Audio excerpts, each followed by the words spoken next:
Hello viewers, welcome to our channel. నేను మీ చరణ్ పరిమే.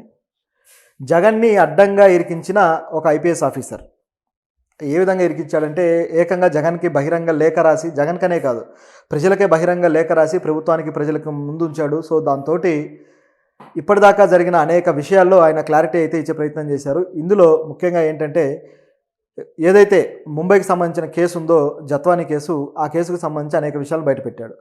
జగన్ చెబితేనే నేను ఆ హీరోయిన్ను అక్కడికి వెళ్ళి తీసుకొని వచ్చాను అని చెప్పేసి పెద్ద బాంబు అయితే పేల్చాడు. అసలు ఈ లేఖ రాయాల్సిన అవసరం ఆయనకు ఎందుకు వచ్చింది, ఎవరు రాశారు ఏంటని చూస్తే, ఈ జత్వానీ కేసులో ఆమె మీద కేసు పెట్టి ఆమెని నానా విధాలుగా హింసించిన పోలీస్ ఆఫీసర్స్లో ముగ్గురు ఐపీఎస్లు కీలకంగా ఉన్నారు. అందులో ఇంటెలిజెన్స్ చీఫ్ పిఎస్ఆర్ ఆంజనేయులు గారు, అదేవిధంగా విశాల్ గున్ని, అలాగే కాంతిరాణా టాటా, ఈ ముగ్గురిని కూడా ప్రభుత్వం విచారించి సస్పెండ్ చేసేసింది. సో ఇది ఇక్కడ ఉన్న పరిస్థితి. అయితే వీళ్ళు ఇంత దుర్మార్గంగా ప్రభుత్వానికి అనుకూలంగా ఒక మహిళని ఇంత నీచంగా ఇబ్బంది పెడతారా, అసలు వీళ్ళు ఐపీఎస్లేనా, వీళ్ళు బ్యూరోక్రాట్సేనా, అసలు ఎందుకు వీళ్ళు ఐపీఎస్లు అయ్యారు, ఇలాంటి తొత్తుగా ఉండటానికా అని చెప్పేసి రకరకాలుగా విమర్శలు వచ్చాయి. సో ఈ విమర్శలు ఎక్కువైపోయేసరికి ఇక దీంట్లో సమాధానం కోసం, మరి అంటే వాళ్ళకు ఉన్న ఒత్తిడి ఏంటి, ఏం జరిగింది అనేది తెలియజేయడం కోసం విశాల్ గున్ని, ఈ సస్పెండ్ అయిన వాళ్ళలో ఆయన ఒకరు, నిజానికి ఆయనే వెళ్ళి ఆమెను తీసుకొని వచ్చారు. సో ఇప్పుడు విశాల్ గున్ని ఏం చేశారంటే, ఒక పెద్ద లేఖ రాసి డిపార్ట్మెంట్కి సమర్పించారు. అందులో ఉన్న విషయాలు అయితే ఇప్పుడు ఆశ్చర్యకరంగా, షాకింగ్గా ఉన్నాయి. అసలు ఆ ఇన్సిడెంట్ ఏ విధంగా జరిగింది అనేది ఇప్పుడు దీంట్లో మొత్తం క్లియర్గా వివరించారు.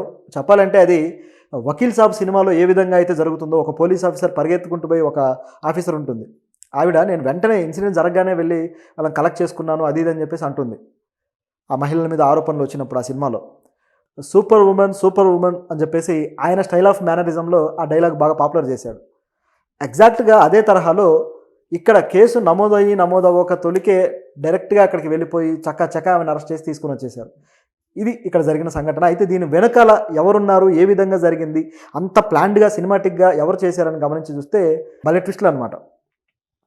నిజానికి విశాల్ గున్ని ఆయనకి ఒక కాల్ అయితే వచ్చింది, అది కూడా సీఎంఓ నుంచి కాల్ వస్తే ఎవరైనా సీఎం ఆదేశాలు ఉంటేనే వస్తాయి కాల్స్. సో అక్కడ నుంచి కాల్ వచ్చింది. అక్కడ నుంచి మాట్లాడింది ఎవరయ్యా అంటే ఇంటెలిజెన్స్ చీఫ్ ఆంజనేయులు గారు.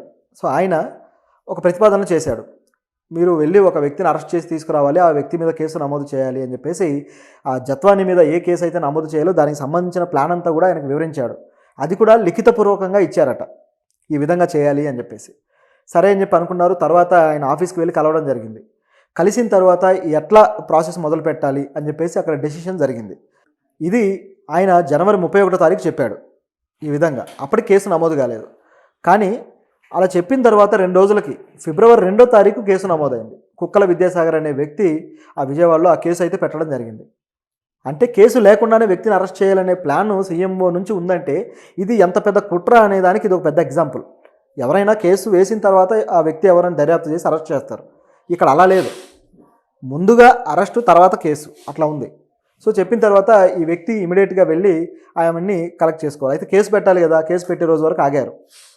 ఫిబ్రవరి 2వ తారీఖు కేసు పెట్టిన తర్వాత పెట్టిన గంటలోపే ఈ వ్యక్తి వెళ్ళిపోయాడు. అయితే ఇక్కడ ట్విస్ట్ ఏంటంటే, కేసు పెట్టకముందే విమాన టికెట్ బుక్ అయింది ముంబైకి. ఇది ఇంకో ట్విస్ట్. కేసు ఇంకా నమోదే కాలేదు 2వ తారీఖు, కానీ ఈ విశాల్ గున్ని ముంబై వెళ్ళి ఆమెను అరెస్ట్ చేయడానికి ఆయనకు విమానం టికెట్ అయితే బుక్ అయిపోయింది.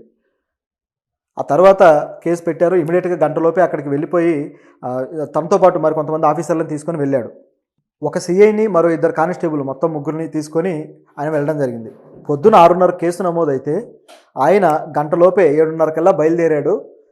అక్కడ 2 గంటలు అక్కడ ఉండి ఆవిడ ముంబై రోడ్లో ఆవిడ కారుని అడ్డగించి ఆవిడ తల్లిదండ్రుల్ని అందరినీ అరెస్ట్ చేసి ఆంధ్రాకి తీసుకొచ్చారు. ఇది జరిగింది. ఇట్లా తీసుకొచ్చిన తర్వాత ఆవిడ్ని ఇక కేసు అయిపోయేంత వరకు కూడా, మార్చి 14వ తారీఖు వరకు కూడా అక్కడ జైల్లోనే ఉంచి స్టేషన్లో నానా రకాలుగా ఆవిడని హింస పెట్టి టార్చర్ చేసి ఆ తర్వాత విడుదల చేశారు. ఇది జరిగింది. అంటే ఆ కేసు ఆవిడ వచ్చిన తర్వాత చివరికి ముంబైలో ఆవిడ ఏదైతే కేసు పెట్టారో ఒక పారిశ్రామికవేత్త మీద, ఆ కేసును ఆవిడ వెనక్కి తీసుకున్నారు. ఇది జరిగింది. సో ఏ కేసును వెనక్కి తీసుకోవాలని చెప్పేసి ఆవిడని టార్చర్ చేశారో ఆ పని అయితే సక్సెస్ అయింది. దానికోసం ఇదంతా జరిగింది అనేది ఇప్పుడు క్లియర్ అయింది. ఇక్కడ దీంట్లో వేరే ఏ స్పెక్యులేషన్స్ లేవు. కొన్ని పత్రికల్లో అయితే, వాళ్ళ పత్రికల్లో ఆవిడ ఏదో హనీ ట్రాపులు చేస్తారని, ఆవిడ ఈ విధంగా వాళ్ళని బుట్టలో వేసుకుంటారని రకరకాలుగా వార్తలు. కానీ ఇక్కడ చూస్తే ఎంత గలీజ్గా జరిగిందంటే, ఒక ఇంటెలిజెన్స్ చీఫ్, అలాగే ఐపీఎస్లు, డీసీపీలు, సిపిలు, పీపీపీలు అందరూ ఇంత పెద్ద పోలీస్ ఆఫీసర్లు ఒక సిస్టమ్ ఒక ఆ మహిళని ఇన్ని విధాలుగా ఇబ్బంది పెట్టి ఇన్ని విధాలుగా టార్చర్ చేస్తారా? ఇది సిస్టమ్ని ఇంత దుర్వినియోగం చేయడం అంటే ఇదే. నిజంగా ఐపీఎస్లు పరువు పోదా ఇట్లా చేస్తే? సో ఇది ఇక్కడ జరిగిన సంఘటన. దీని తర్వాత మరిన్ని విషయాలున్నాయి. నిజానికి ఆయన ట్రాన్స్ఫర్ అయ్యి పీపీబీగా ట్రాన్స్ఫర్ అయ్యి మరో ప్రాంతానికి విశాఖకి వెళ్ళాలి. కానీ ఆ విధంగా వెళ్లకుండా ఆ ట్రాన్స్ఫర్ని కూడా ఆపేశాడు ఆంజనేయులు గారు. ఆపేసి నువ్వు ఈ కేసును డీల్ చేసిన తర్వాతనే వెళ్ళాలి, లేకపోతే నేను ఆ విధంగా మిమ్మల్ని డిప్యూటేషన్ మీద పంపించను అని చెప్పేశాడు. దాంతో ఇక ఆయనకు తప్పని పరిస్థితుల్లో విశాల్గూడ్ని వెళ్లాల్సి వచ్చింది అని చెప్పేసి తన లేఖలో మెన్షన్ చేశాడు. సో ఈ కేసులో ముఖ్యంగా ఆంజనేయులు గారిని తీవ్రంగా తప్పుబట్టారు. ప్రతిపక్షాలు కావచ్చు, మిగతా అందరూ కూడా విమర్శలు అయితే చేశారు. ఎందుకంటే ఆయన ఈ మహిళ విషయంలో చాలా దుర్మార్గంగా ప్రవర్తించాడు. ఈ మహిళే కాదు, అనేక మంది మహిళల విషయంలో ఈయన ఈ విధంగా ప్రవర్తించి ఉన్నాడు అని చెప్పేసి కొంతమంది కమ్యూనిస్ట్ పార్టీల నాయకులు కూడా వ్యాఖ్యానించారు. ఇది ఇక్కడ జరిగిన సంఘటన.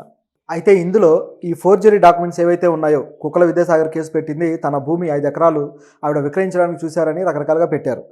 అయితే ఇందులో ఈ ఫోర్జరీ డాక్యుమెంట్స్ సృష్టించింది ఎవరయ్యా అని చూస్తే, ఎప్పుడైతే విశాల్గూడ్కి జనవరి 31వ తారీఖును వెళ్ళాలని ఆదేశాలు జారీ చేశారో ఆ తర్వాత 2 రోజులు గ్యాప్ దొరికింది కదా. ఫిబ్రవరి 1వ తారీఖు 2వ తారీఖు యాక్చువల్గా కేసు నమోదైంది. సో ఈ గ్యాప్లో 1.5 డే గ్యాప్లో ఏం జరిగిందంటే, ప్రకాశం జిల్లాకు చెందిన ఒక లాయర్, ఒక అడ్వకేటు కాంతిరాణా టాటాను కలిసి ఆ డాక్యుమెంట్లు ఫేక్గా ఎలా డిజైన్ చేయాలి, ఎలా చేయాలని చెప్పేసి వాళ్ళిద్దరి మధ్య అనేక మంతనాలు జరిగాయి. పలుమార్లు కలిసి ఈ ఫేక్ డాక్యుమెంట్స్ ఆ లాయర్ ఆధ్వర్యంలో తయారు చేశారట. ఇప్పుడు ఆయన కూడా ఈ కేసులో బుక్ అయి ఉన్నాడు. సో ఆ డాక్యుమెంట్స్నే ఇందులో ఎవిడెన్స్గా చూపించడం జరిగింది. ఈ విధంగా ఈ కేసుని ముందుకు తీసుకువెళ్ళి మొత్తానికి ఆవిడనైతే నానా రకాలుగా హింస పెట్టారు. సో వీళ్ళందరినీ ఇప్పుడైతే సస్పెండ్ చేశారు. మరికొంతమంది పేర్లు కూడా ఎవరైతే సీఐని తీసుకువెళ్లారో ఆ సీఐ, అలాగే మరొక మహిళా పోలీస్ ఆఫీసరు, వీళ్ళ పాత్ర కూడా ఉంది అని చెప్పేసి వాళ్ళని కూడా దృష్టిలో పెట్టుకుంది ప్రభుత్వం. ఇప్పుడు ఇక్కడ వచ్చే ప్రశ్న ఏంటంటే, విశాల్గూడ్ని ఈ విధంగా అప్రూవల్గా మారి మొత్తం బయట పెట్టాక వీళ్ళందరినీ ఇప్పుడు అరెస్ట్ చేస్తారా? ఎందుకంటే సస్పెండ్ చేస్తే సరిపోదు, అరెస్టులు చేయాలి కదా. అక్రమంగా అధికార దుర్వినియోగం చేసిన వాళ్ళ మీద అరెస్టులు ఉండవా? పోలీస్ ఆఫీసర్లని ఎప్పుడు చూసినా కూడా ప్రభుత్వాలు కాపాడుతూ వస్తుంటాయి. వాళ్ళు ఏదైనా వాళ్ళ మీద ఆరోపణలు ఉంటే నైస్గా వాళ్ళని కొన్ని రోజులు ఇంట్లో కూర్చోండి అని చెప్పేసి హాఫ్ జీతం ఇచ్చి కూర్చోబెడతారు, మళ్ళీ తీసుకుంటారు. వాళ్ళ మీద అరెస్టులు ఉండవు, శిక్షలు ఉండవు, ఏమి ఉండవు. సామాన్యులకు మాత్రమే శిక్షలు అన్నట్లు ముందు పరిస్థితి. ప్రభుత్వం ఏదైనా సరే ఇలాంటి వాళ్ళ మీద మాత్రం నైస్గా ప్రవర్తిస్తూ వస్తారు. నిజానికి వీళ్ళు అధికార దుర్వినియోగం చేసినందుకు చట్ట ప్రకారం శిక్షించాలి. ఖచ్చితంగా శిక్షలు అమలైతేనే ఈ చట్టం అందరికీ సమానంగా పనిచేస్తున్నట్టు. మరి ఇలా చేస్తారో లేదో చూడాలి. ఇదొకటైతే ఇప్పుడు ఇదంతా కూడా జగన్ మెడకు చుట్టుకుంది. ఎందుకంటే అసలు దీనికి సంబంధించిన ఆదేశాలు ఎవరి దగ్గర నుంచి వచ్చాయి, ఎందుకు వచ్చాయి అనేది ప్రజలకు క్లియర్ అయిపోయింది. సీఎంఓ నుంచే వచ్చాయి అని. ఇప్పుడు ఇది బయట పెట్టారు కాబట్టి ఇప్పుడు ఆంజనేయులు గారిని కూడా దర్యాప్తులో తీసుకుని ఇంట్రాగేట్ చేస్తే ఆయన ఎవరి పేరు చెప్తారు? ఆటోమేటిక్గా జగన్ పేరు చెప్తారు. కాబట్టి ఈ కేసులో జగన్ ఖచ్చితంగా నిందితుడు అవుతాడు అనేది క్లియర్. ఇదొక యాంగిల్ అయితే, ఇప్పుడు మరొక ట్విస్ట్. కుక్కల విద్యాసాగర్ అనే వ్యక్తి ఈ కేసులో తాను విక్టిమ్గా చూపించుకుంటూ ఆవిడ మీద కేసు వేశాడు కదా, ఈ వ్యక్తి ప్రస్తుతానికి పరారీలో ఉన్నాడు. ఆ వ్యక్తి ఎక్కడికి వెళ్ళాడు ఏంటనేది ఎవరికీ తెలియట్లేదు. ఆయన ఫోన్ స్విచ్ ఆఫ్ చేసుకొని ఉన్నాడు. కొంపదీసి దేశం